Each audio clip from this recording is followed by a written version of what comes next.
derramado em nossas vidas, para a glória do Teu nome e para o bem da Sua cidade, Pai. Fala aos nossos corações e que as Tuas palavras eternas venham a nos transformar. No nome santo do Senhor Jesus Cristo é que eu oro. Amém.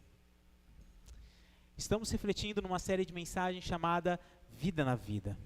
Jesus, ele, ao viver com os seus discípulos, intencionalmente, ele buscava derramar a sua vida na vida dos seus discípulos, transformando-os desta forma, impactando eles desta forma, para que eles pudessem ser como nós cantamos, simples como Jesus. E essa é a série de reflexões que nós estamos neste mês, buscando ter os nossos corações alinhados ao coração do nosso Senhor Jesus Cristo. Porém, nem sempre é tão fácil. Às vezes é muito complicado nós sermos parecidos com o nosso Senhor. E talvez eu vou pedir para o Joãozinho desligar a luz daqui de trás, por favor. Porque eu já testei as imagens antes, eu sei que vai estar um pouco escuro, competindo com a luz, só essa daqui. E talvez é tão difícil sermos parecidos com o nosso Senhor Jesus Cristo, que a nossa vida se torna como essa tempestade que atinge a cidade de Campinas. Uma imagem dessa semana, colocada pelo G1 daqui. A grande questão é que nessa época do ano, de dezembro até fevereiro, março, Campinas enfrenta chuva atrás de chuva e a gente não sabe muito bem como que vai ser chegar em casa. Dependendo de onde você mora, você não sabe se vai ter uma árvore na onde você vai ter que parar e passar. Às vezes, nós não sabemos se de fato vamos conseguir chegar com vida em casa por causa da chuva. E isso acontece por diversos fatores. A grande questão é que as tempestades, muitas vezes, elas trazem medo. Como, por exemplo, essa outra foto daqui de Campinas. E, com toda certeza, essa outra com uma árvore caída. Ficou mesmo assim um pouco ruim para enxergar, mas dá para ver a placa da INDEC. Parando uma pista, porque não dá mais para você avançar. De tamanha tempestade que atingiu a parte da nossa cidade. E às vezes, nós achamos que isso é algo tão único nosso, que outras pessoas não vivenciam uma tempestade igual a essa. Outras pessoas talvez não conseguem ter uma dimensão do que é morar em Campinas, principalmente nos meses de dezembro a março, com essas tempestades, e nós achamos que o medo da chuva é algo único, exclusivamente nosso. Porém, as Escrituras nos falam que não. Especificamente nos evangelhos do nosso Senhor Jesus Cristo, nos narra uma travessia que ele faz da região da Galileia, de Cafarnaum, até a de Gergesa, a região entrando na Decápolis, as 10 cidades gentílicas. E nessa travessia do mar da Galileia, Jesus e os seus discípulos, eles enfrentam uma grande tempestade, que impacta de forma muito significativa a vida de cada um deles. E só para vocês terem uma dimensão, nós, olhando esse mar, parece uma coisa pequena, mas ele tem 23 quilômetros de distância. Ele é algo gigante. E quando nós olhamos de dia, ele é algo maravilhoso.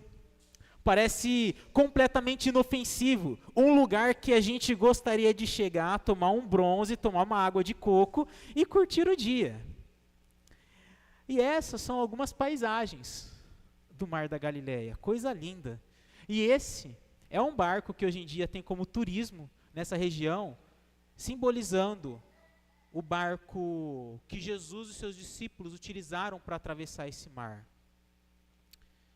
E para termos uma dimensão um pouco melhor, tem esse vídeo que nos mostra como que é essa região do Mar da Galileia. Essa região maravilhosa, mas quando a gente para reparar como ela é construída, percebemos que ela tem grandes relevos. Ela fica abaixo de regiões montanhosas. E para quem conhece um pouco de regiões de montanhas ou de climas, conforme vai ficando mais baixo, mais vento vem. Mais tempestade vai chegando, mais as coisas ficam fortes quando há desastres ou impactos naturais. E essa é uma filmagem que se tem lá, dentro de um período de uma pequena intensidade do mar, mostrando o impacto que é esse mar da Galileia, da qual as pessoas ali vivenciam e da qual o nosso Senhor Jesus Cristo também vivenciou. Ondas muito parecidas com essa. Ondas que vêm por causa de uma tempestade. Ondas que se assemelham ao nosso temor de quando começa a cair um pé d'água e a gente não sabe se conseguirá dirigir no meio da chuva. Se a gente não sabe se conseguirá entrar em casa. Ou se talvez a gente possa chegar com vida. E é algo parecido com isso que o evangelista Lucas, ele nos diz o seguinte: certo dia, Jesus disse a seus discípulos: vamos para o outro lado do mar. Assim, ele e os seus discípulos entraram no barco e partiram. Durante a travessia, Jesus caiu no sono. Logo, porém, veio sobre o mar uma forte tempestade. O barco começou a se encher de água, colocando-os em grande perigo. Os discípulos foram acordá-lo, clamando: mestre, mestre, vamos morrer. Quando Jesus despertou, repreendeu o vento e as ondas violentas. A tempestade parou e tudo se acalmou. Então Jesus lhes perguntou: onde está a sua fé? Admirados e temerosos, os discípulos diziam entre si: quem é este homem? Quando ele ordena, até os ventos e o mar lhe obedecem. E esse texto do Evangelho de Lucas, no meio de uma tempestade, no meio de risco de vida, o nosso Senhor Jesus Cristo quer nos falar sobre como vivermos vida na vida com Ele, desfrutando da sua companhia. E para entendermos sobre a companhia de Jesus na nossa caminhada espiritual, nós precisamos olhar e perceber que a presença de Jesus em meio às adversidades, a companhia de Jesus nos traz a sua presença em meio às adversidades que podemos enfrentar. Quando nós olhamos para o versículo 22 e até o versículo 23, nós observamos o cenário de que Jesus toma a iniciativa de chamar os seus discípulos. Não é o acaso. Não foram os discípulos que falaram: Jesus, temos uma ótima ideia, vamos atravessar o mar da Galileia. Não, a Bíblia fala que Jesus disse aos seus discípulos. Jesus toma a iniciativa e vai até os seus discípulos depois de um dia servindo as pessoas que vinham até ele e diz: vamos para o outro lado, porque lá também tem pessoas com quem eu quero compartilhar o Evangelho. Vamos para o outro lado, para que a gente possa anunciar àquelas pessoas o Evangelho de Deus também. E o grande detalhe é que logo quando Jesus entra, ele cai no sono e o bicho fica feio. Eu não sei se vocês têm facilidade para dormir ou não, mas eu acordo com qualquer coisa. Principalmente andando de barco, que é uma coisa que me deixa ainda mais enjoado. E a Bíblia fala que logo que Jesus chama eles para atravessar, ele vai tirar uma soneca. E se você já andou de barco, não é confortável. É muito ruim aquilo passar por ondas calmas. Ele fica mexendo, te jogando de um lado para o outro.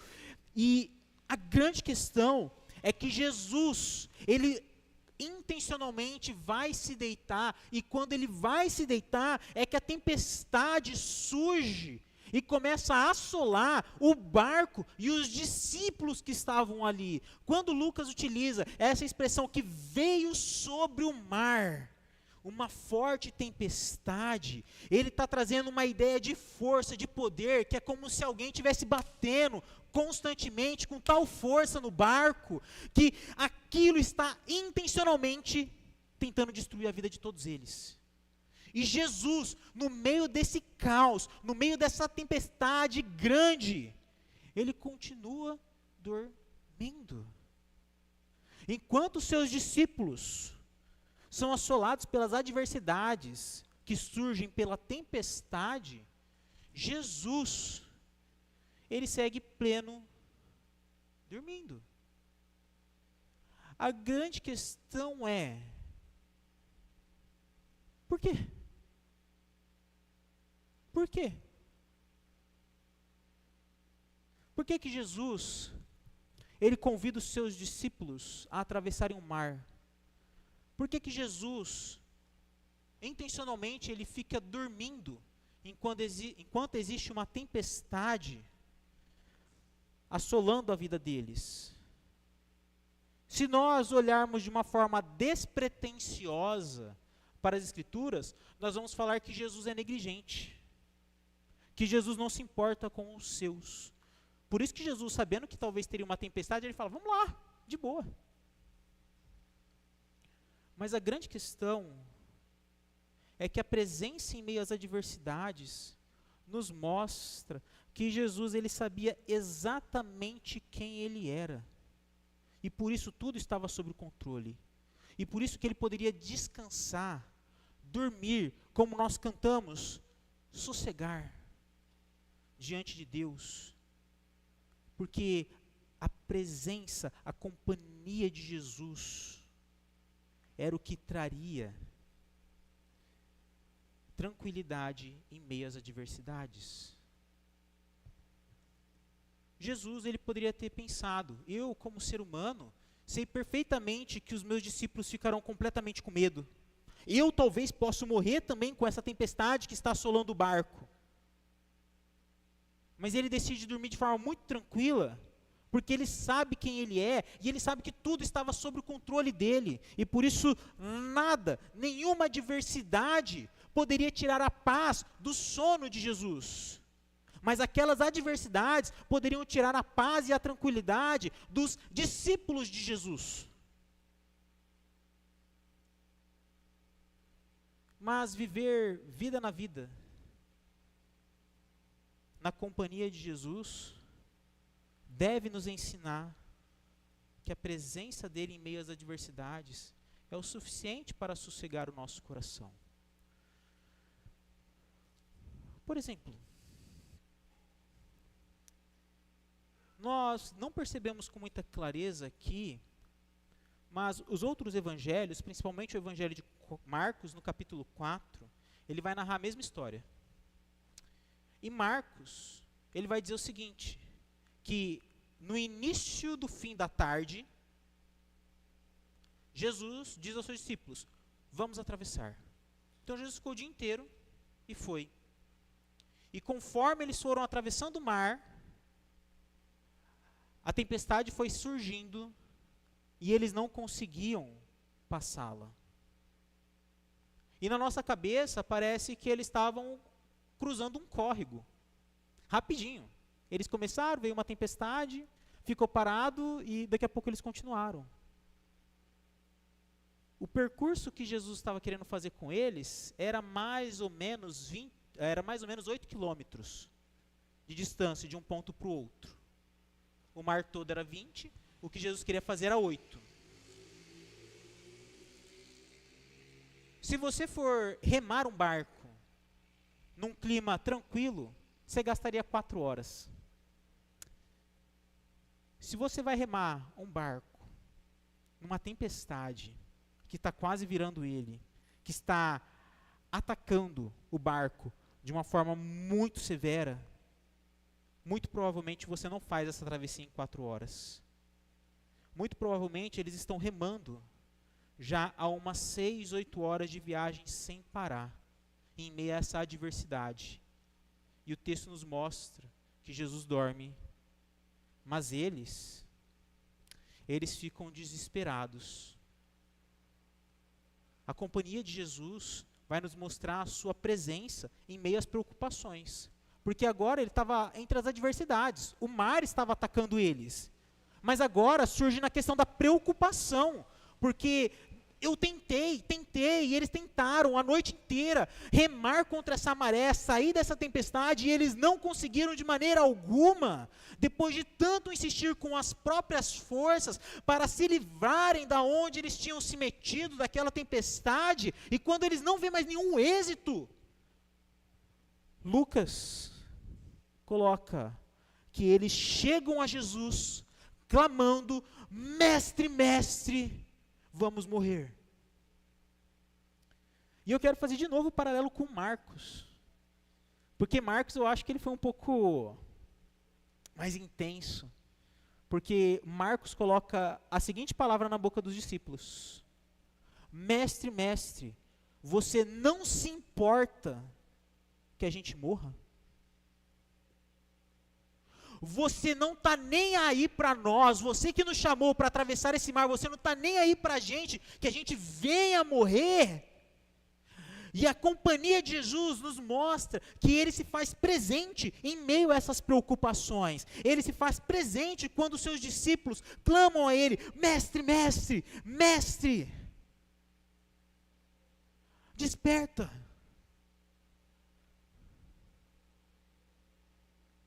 A forma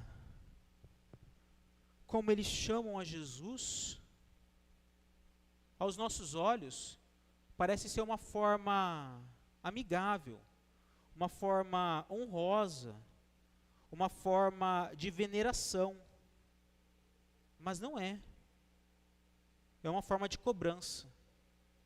Por quê? Porque eles não conseguem ver Jesus além de um mestre intelectual, além de um rabi que estava lhes ensinando as escrituras. E por isso eles estão extremamente preocupados com a morte deles. Porque se eles de fato acreditassem neste momento que Jesus era mestre, como eles estão dizendo, eles não teriam essa preocupação de morrer. Se você for para os exatos versículos que nós estamos aqui, mas no capítulo anterior, capítulo 7 de Lucas, você vai ver que João Batista tinha enviado seus discípulos para falar com Jesus. E ele fala: é tu quem Deus enviaria? E os discípulos de Jesus, com os discípulos de João Batista, ele fala: observem, Jesus cura pessoas, faz elas recuperarem a visão, faz elas voltarem às suas sanidades físicas e mentais. E ele fala: vão e falam para João tudo o que vocês veem. Cegos veem, surdos escutam, paralíticos andam, e o reino de Deus chegou. E é esses mesmos discípulos que estão no barco com Jesus, é esses mesmos discípulos que vê Jesus fazendo coisas extraordinárias, é os mesmos discípulos que não acreditam que Jesus pode fazer uma coisa extraordinária lá no barco. E é por isso que ele diz: não se importa que a gente morra?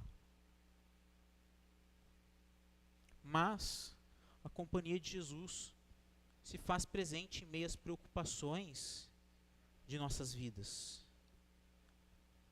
A companhia de Jesus se faz presente em meio às preocupações dos discípulos. E de igual forma, a companhia de Jesus se faz presente em meio às preocupações nossas, hoje e sempre.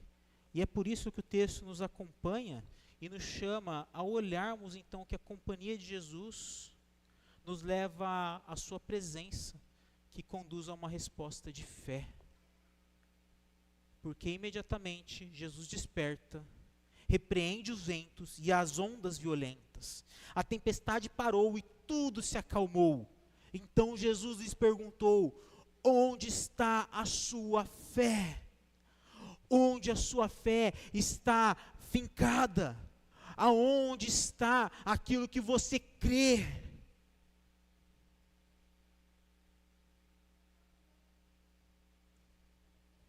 E aos nossos olhos, parece algo despretensioso às vezes. Porque a gente lê assim e fala, pô, legal, Jesus repreendeu, a tempestade parou e tudo se acalmou. Algum de vocês aqui em Campinas, nessa semana de tempestade, vocês viram do nada a chuva fazer isso? E o céu abrir?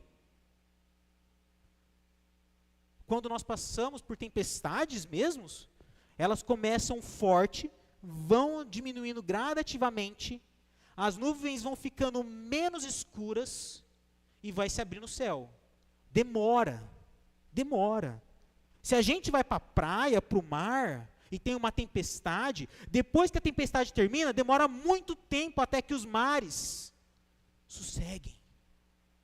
E aquilo que Jesus faz é que ele repreende tudo aquilo que estava acontecendo, ele repreende toda aquela diversidade que os discípulos estavam enfrentando, e imediatamente tudo se acalma. E a pergunta de Jesus fica: onde está a sua fé? E essa pergunta é central. É central. Porque não é o tamanho da fé deles que Jesus está perguntando, mas é no que está a fé deles. Não é se eles têm uma fé gigantesca de que Jesus poderia parar aquela tempestade, mas é onde está aquela fé. Será que aquela fé deles estava de fato que Jesus, se ele acalmar ou não essa tempestade, eu estou seguro porque ele está presente comigo? Ou será que a minha fé, ela tem que estar fixada num objeto? Apenas quando Jesus repreende, tudo se acalma, é que eu passo a crer nele. Porque é exatamente essa pergunta de Jesus para os seus discípulos: a fé de vocês está nos meus milagres ou está na minha companhia? A fé de vocês está naquilo que eu posso fazer ou em quem eu sou? Porque eu estou no barco, estou dormindo, porque eu sei quem eu sou. E vocês que me chamam de mestre, vocês sabem de fato quem eu sou? Vocês têm fé em mim ou fé no que eu posso fazer? Porque em outro momento, quando Jesus estava ensinando, ele diz o seguinte: se a sua fé for pequena, como um grão de mostarda, você pode pedir que as coisas acontecerão. E aí a gente pensa, minha fé então é inexistente, porque ela é muito menor do que um grão de mostarda. A grande questão é que Jesus não está focando no tamanho da fé, mas onde a fé está colocada. Quando Jesus pergunta no meio da tempestade, logo depois que ele sossega tudo, onde está a sua fé? Nos meios das tempestades da vida, onde está a nossa fé? Está no milagre que Deus pode fazer? Ou no Deus que, mesmo se não fizer, é o próprio milagre na minha vida? C.S. Lewis, no seu livro Os Quatro Amores, ele diz algo extremamente importante que para mim faz todo sentido com a pergunta de Jesus. O ser humano se aproxima mais de Deus quando, em certo sentido, se assemelha menos a Deus. Pois, que diferença pode ser maior do que aquela que existe entre plenitude e necessidade, soberania e humildade, justiça e penitência, poder ilimitado e pedido de ajuda? E aí a gente volta na pergunta dos discípulos: mestre, você não se importa que a gente morra? A gente está aqui a noite inteira tendo todo o esforço para navegar e você não se importa que a gente vá morrer? Corta para Jesus perguntando: onde está a sua fé? Porque a fé deles é que eles poderiam resolver o problema. A fé deles é que eles eram autossuficientes e Jesus era apenas uma pessoa que ensinava questões intelectuais do reino de Deus. A grande questão é que Jesus ensina: eu sou o mestre, mas também sou o Senhor. E onde está a sua fé? Em você ou na minha companhia? A fala que ele diz aos discípulos é sensacional, ao mar é sensacional. Está repreendido, para. E aquela tempestade, naquele momento, ela cessa de forma imediata. E os discípulos ficam admirados: meu Deus, quem é Ele? E nós, às vezes, podemos ficar admirados com Jesus acalmando essa tempestade com a sua voz. Mas, quando Jesus estava na cruz, mais uma vez clamando, exclamando, ele diz: está consumado. Agora, nessa fala tão singela, revela a calmaria da maior tempestade de todas as nossas vidas, porque Jesus aqui, ele não está repreendendo um mar, ele não está repreendendo uma força externa nossa está tentando nos destruir. Ele não está repreendendo agora qualquer agir da natureza, mas Jesus, ele está exclamando que estava consumado a maior tempestade das nossas vidas, que é estarmos separados de Deus, que é estarmos distantes do nosso Senhor, que é estarmos nos afundando gradativamente em nossos pecados e nossa miséria, nos afastando de Deus e destruindo a nossa própria vida. E Jesus diz: está consumado, ao ponto de falar com a sua frase que há calmaria. Quando Jesus diz: está repreendido o mar, ele cessa uma tempestade momentânea. Mas na cruz, quando ele diz: está consumado, ele cessa a maior tempestade das nossas vidas. A de estarmos separados de Deus. E através dessa exclamação que nos reconcilia com Deus, nós podemos ter toda a certeza que a voz de Jesus é tão poderosa quanto, ainda hoje, para acalmar todas as tempestades menores das nossas vidas. Aquela com os discípulos no barco, com toda certeza era uma tempestade que eu não queria viver. Mas com toda certeza, a tempestade da separação de Deus, todos nós vivemos. E Jesus nos livra dela. Jesus nos salva dessa separação. E por meio da fé nele, nós podemos ter a certeza que ele acalmará todas as outras tempestades da nossa vida, sendo única e exclusivamente ele. Nada mais do que a gente fizer, senão a companhia de Jesus. Diante disso, como que nós podemos refletir e aplicar a mensagem do nosso Senhor de forma mais direta ao nosso coração? A primeira delas, uma reflexão para cada um de nós. A vida, por muitas vezes, pode ser desesperadora e aparentar que as tempestades dela vão nos destruir a qualquer momento. Mesmo sendo crentes, talvez nos sintamos abandonados por Jesus nesses momentos. Lembre-se, meus irmãos e minhas irmãs, a companhia de Jesus é a certeza de que a tempestade da vida não lhe destruirá. O seu Senhor está no barco junto com você e Ele aquietará a tempestade no momento apropriado. Portanto, seja forte, não tenha medo, persevere. A tempestade da vida virá para todos. E a grande questão é: quem é minha companhia nela? E uma aplicação é que a companhia de Jesus é o suficiente. A companhia de Jesus para cada um de nós é o suficiente. Muitas vezes, cada um de nós tentamos passar pela vida sem nenhum problema. E não há erro nenhum nisso. Não há pecado em nenhum nisso. A grande questão é que isso não é verdade.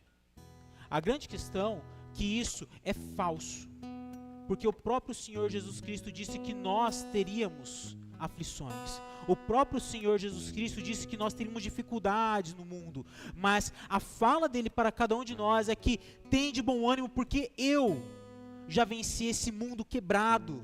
E eu estou fazendo um novo mundo que surgirá no meu retorno, na minha segunda vinda. A grande questão é que enquanto Jesus não volta, cada um de nós tentamos aliviar as dores da vida com vários tipos de coisas. Nós tentamos aliviar as dores da vida tendo parceiros e parceiras um atrás do outro. Nós tentamos aliviar as dores da vida achando que quando vier um filho, um neto, um emprego melhor, a minha angústia estará satisfeita. Nós tentamos aliviar as dores da vida, às vezes nos enchendo de remédios, de drogas, de álcool, a fim de suprimir toda a dor no nosso interior, achando que a companhia de cada uma dessas coisas é o que vai trazer a calmaria na nossa tempestade. E não é, meus irmãos. Não é. Não é se o seu ansiolítico ou o seu antidepressivo está em dia. Não é se você passou na consulta terapêutica nessa semana. São tudo coisas boas, mas não é isso. Não é se você tem 5, 6, 10, 20, sei lá quantos filhos e netos. Não é se você consegue viajar a todo momento, ou se você atingiu o seu emprego dos sonhos. Nada disso pode aliviar a tempestade da sua vida. Somente a companhia de Jesus. Somente Ele pode acalmar as suas tempestades. E tudo que nós fizermos sem a companhia dEle, vai ser como os discípulos remando a noite inteira na tempestade. Em vão. Em vão. Que a companhia de Jesus seja o suficiente na sua vida. Porque Ele pode estar dormindo, Ele pode estar acordado. A nossa fé não está se Ele está dormindo ou não, mas está se Ele está conosco nesse momento. Porque se a nossa fé está em Jesus, na companhia de Jesus, nós podemos enfrentar qualquer coisa. Nós podemos falar: porque está abatido a minha alma? Descanse no teu Senhor, o Deus meu, pois eu ainda o louvarei. Porque a companhia de Jesus é o suficiente para cada um de nós. E eu quero convidá-los a fazermos uma oração neste momento. E depois cantarmos mais uma canção, falando sobre essa companhia do nosso Senhor.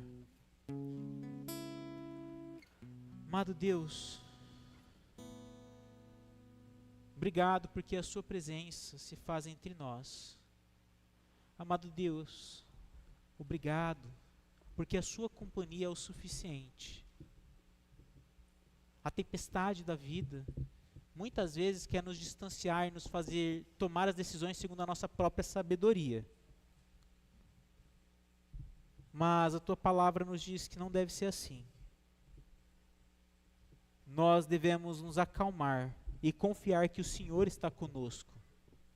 Confiar de que mesmo que o Senhor esteja dormindo no nosso barco, isso é mais do que o suficiente para nos livrar de qualquer tempestade, porque a sua companhia é a única solução para nossas vidas. Que essa certeza, Pai, invada os nossos corações, porque é vivendo vida na vida que nós desfrutamos a companhia de Jesus. Jesus viveu assim com seus discípulos, e Jesus quer viver isso conosco hoje. Ele quer que a gente compreenda que Ele vive a vida dele na nossa vida, e que a gente pode ter a certeza de que a companhia dele está conosco, pois Ele nos prometeu que estaria com cada um de nós até a consumação dos séculos. e que nessa espera que nós fazemos, a gente possa ter fé, única e exclusivamente, na pessoa de Jesus. E assim, sermos transformados, como Jesus é. Em nome dele que oramos.